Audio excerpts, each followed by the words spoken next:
Now, despite North Korea having threatened to pull out from its summit with U.S. President Donald Trump, Trump is still ready to meet North Korean leader Kim Jong-un, as he said, quote unquote, "We'll see if the summit still goes ahead."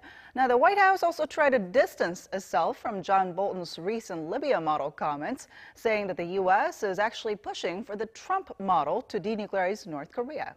Our Lee Seung-jae has more.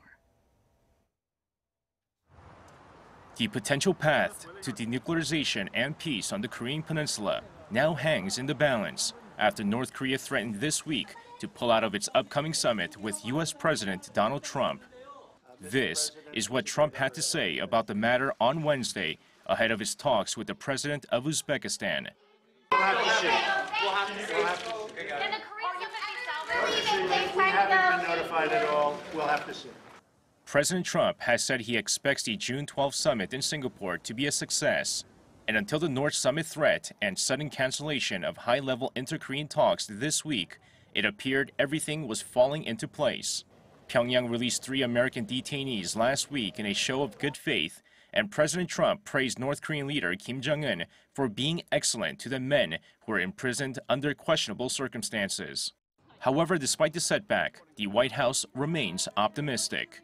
Look, we're still hopeful that it takes place. We think the same thing we thought yesterday, that it's an important conversation to have, and it's something that we're hopeful that it does. With North Korea blasting Trump's National Security Advisor John Bolton and his Libya model statements, the White House press secretary had this to say. Look, again, this is the President Trump model. He's going to run this the way he sees fit. We're 100% confident, as we've said many times before, and as we all know that you're aware, he's the best negotiator, and we're very confident in that front. For the time being, it's a waiting game. On the surface, South Korea and the United States seem to see the latest developments as a minor setback. But we'll have to wait and see if the highly anticipated summit between Kim Jong-un and President Trump goes ahead as planned. Lee Seung-jae, Arirang News.